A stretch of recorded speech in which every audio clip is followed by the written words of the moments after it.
It's a beautiful Friday morning, a cold Friday morning. Thank you for joining us once again on Morning Spring here on Western Spring Television. Thank God it's Friday, as we always say. Emeka Daniel is my name. It promises to be a great show. It promises to be a great day. We are winding down. It's the start of the weekend. I just remembered Craig David's song right now, and I'm already in the mood. I hope you are as well. Thank you for joining us. Here on Morning Spring, what we do is we bring you the news, the biggest stories, the breaking news, and of course, analysis from the pages of the newspapers. We start from the pages of the dailies of the Nigerian newspapers, and of course, we go into critical discussions with stakeholders on critical issues. If it matters, you get to hear it from us here on Western Spring Television, and we say it as it is. Welcome once again to Friday's edition of Morning Spring on Western Spring Television. It gives me great pleasure to always be with you here. And of course, I'm not alone. Good morning, Femi. Good morning, Daniel. And thank God that's where you started from. Thank God it's Friday. Absolutely. It's always exciting to know that you're rounding off one, and then possibly you can roll your sleeves back a bit and relax and see what the weekend holds. You know, for some persons, the weekend is like a Monday. Them as well, But good morning, Nigeria. Good morning, world. Thank you for joining us again on Morning Spring for today, the TGF edition, where we talk about everything that truly that is important. And of course, we'll look at the headline, so we then get talking on these issues, and that's what we are here for. That's why we are here. Be me live, crisply clear, loudly on our YouTube channel at Western Spring TV. That is where we are today. And of course, yesterday was quite a landmark day talking about the economy and the tax in Nigeria, where virtually the most controversial bills or legislation was finally, at least in the past 6 months or thereabout, was finally signed into law. I remember when the executive bill came, that's the tax bills, tax reform bills, four of them. It caused a lot of controversy. Uproar everywhere. I remember from the traditional rulers last year, especially from the yes. northern part of the country. Yeah, you are right. That's why I said almost 6 months or 7 months now.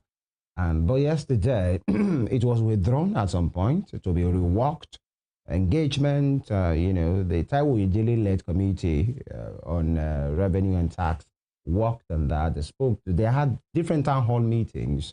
And he said, this is for the best of the countries, for the nation. Now, two things stand out for me is the fact that it's an executive bill.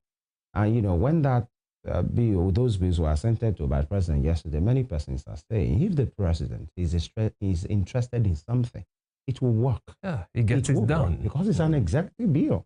Number two, that means if the president is interested, the National Assembly, especially this one, they are all interested. So remove it, rework it, throw it away, bring it back, let us talk about it, whatever. Finally, it will still be done. And the most controversial. So it means we can always do something. Absolutely. If we are willing. If we have the will.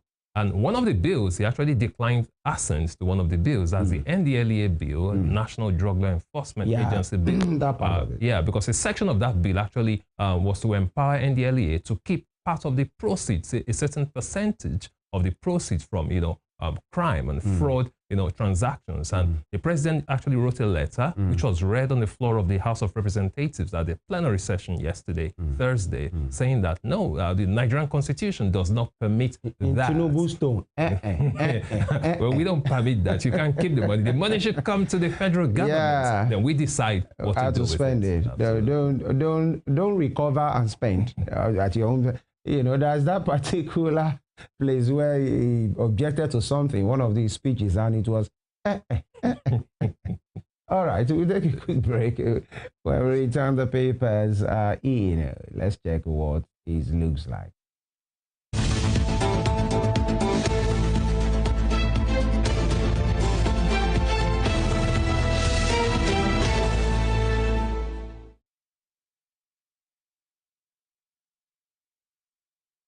Right, I will start with the Daily Trust newspaper. Daily Trust. PDP, BOT backs NWC members insist on June 30 NEC meeting. PDP BOT backs NWC members. Insist on June 30 NEC meeting. That is from the Daily Trust newspaper. And below that, it's the scene of a wreckage. And that has to do with residents scooping fuel from a falling tanker along the east-west road for Harcourt in River State yesterday. That is at one side. And sometimes you just ask, when shall we learn? When shall we learn? You could see men, women, children, everybody having a go at whatever they are deeming to be free in all of these. And the carnage that may follow might be irreparable. That is just it. We'll just never learn. And gunmen kill 8 in Sokoto community. That's a terrible news. And NJC sends 9 Imo judges on compulsory retirement. It's been a lot, Daniel, in the Imo State Judiciary. I remember like a few months ago, there was a hammer on 1 or 2 of them. And, I just hope me, Lord, and especially those in judiciary. I don't know, it's supposed to be a hallowed chamber, hallowed people who are not even seen most of the times. And when you hear them, people who are incorruptible. They are only to be heard in their chamber. They are not seen. They are not spoken to. You don't see them in social functions. They're well protected because of the kind of job that they do. The gravity of it. Now, you want to wonder, what has politicians turned them to, in which they are being hammered now and then? And, politicians most of the time get away with these things. But you're a career officer. For somebody to emerge as a judge of the High Court or Court of Appeal, talk less of judge of the Supreme Court, you must have used almost virtually all your productive years learning, studying, building a career, and just one swerve to the left, you are gone. And interestingly, Femi, these people are not... compulsory retirement by the NJC, 9 Imo judges. I was surprised when I saw that report. But interestingly for me, Femi, these people are comfortable. They are not hungry. Well, so why do they still get themselves into all this mess? They are comfortable. Judges are comfortable. I mean, relatively in Nigeria. Relatively, that's the word. Yes. Because even a magistrate, I've seen young magistrates, very young magistrates. I mean, they get their official apartment, they get their official car, they get an orderly. We don't know what's them. So we don't know the government tries to make them comfortable. They try to make them comfortable so that they don't get themselves involved in all this. It's always mess. Disturbing. Absolutely. When these ones are being hammered by the highest decision-making body as far as the judiciary is concerned in Nigeria. Again, NJC sends 9 Imo judges on compulsory retirement, and Dangote to list fertilizer subsidiary target over $3 billion. Dividends and top strip, reps probe police over weapons supply contract and asset sales. Windstorm, rainstorm, flooding killed 220 persons in 3 months. Mother Nature is not smiling. VAT remains 7.5%, CIT 30%, as Tinubu signs tax reform bills. That will be all from the Daily Trust. And from the front page of the Daily Trust newspaper, we move to the front page of the Guardian newspaper this morning. How erratic supply shortchanges Band A households, industries. That's coming from the front page of the Guardian newspaper. How erratic supply shortchanges Band A households, industries. Talking about erratic power supply right there. When you are on Band A, you should be, the projection, what they told us is when you're on Band A, you should have at least 20 hours of power supply per day. But unfortunately, it's been erratic for some Band A users. I've been on Band A before, but luckily for me, I was actually enjoying almost 24 hours power supply, almost 24 hours. But unfortunately, some are not having it that good on Band A. Away from that, moving on to other stories, going to the top strip now.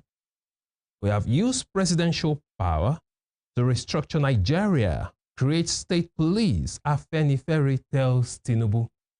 Use presidential power to restructure Nigeria, create state police, Afenifere tells Tinubu. You'll find our story on page 3. We've been talking about state police here in Nigeria, and Afenifere is telling Tinubu you can actually do this by using your presidential power. Away from that, We have strengthened ICRC as engine room for infrastructure development, says Tinubu. We have strengthened ICRC as engine room for infrastructure revolution, says Tinubu. You find that story on the front page of the Guardian newspaper this morning. And just beside that, we have SAN slams FG, alleges bid to divert Osun LG allocation. SAN slams FG, alleges bid to divert Osun LG allocation. You can read up details of that story on page 28 of today's Guardian newspaper. And below that, you can see the comical representation there of Band A and the bills attached to Band A. You can see almost choking that man over there in that comical representation, talk about the bills associated with Band A. And we have just beside that a statement from someone saying he should use his generators to supplement our supply or go to court. That's coming from the discos and, of course, the NERC. That should be the National Electricity Regulation Commission, something like that. That's just a comical representation of what's going on in the power sector of Nigeria. Moving away from that to other stories, towards the bottom strip, we have Senate turns heat on NNPCL over 210 trillion naira audit mess. Senate turns heat on NNPCL over 210 trillion naira audit mess. The NNPCL have requested the Senate should give them 2 months, but the Senate is saying, no, we are giving you only 10 days. How can you not account for 210 trillion naira? Quite a mess within the Nigerian National Petroleum Commission Limited. I hope I got that right, NNPCL. That's such a big mess. You'll find that story on page 3 of the Guardian newspaper this morning. Right below that, we have PDP BOT opposes Iron's reinstatement as court sets September 22 for national SEC dispute. PDP BOT exposes Iron's reinstatement as court sets September 22 for national secretary dispute. You find that story on page 6. Moving on to other stories, you have cautious optimism as Nigeria treads new tax terrain from January 2026. We'll talk more about that in the course of the program this morning. You'll find that on page 6. And below that, we have INEC to conduct by-elections, resume voter registration in August. You'll find that on page 7.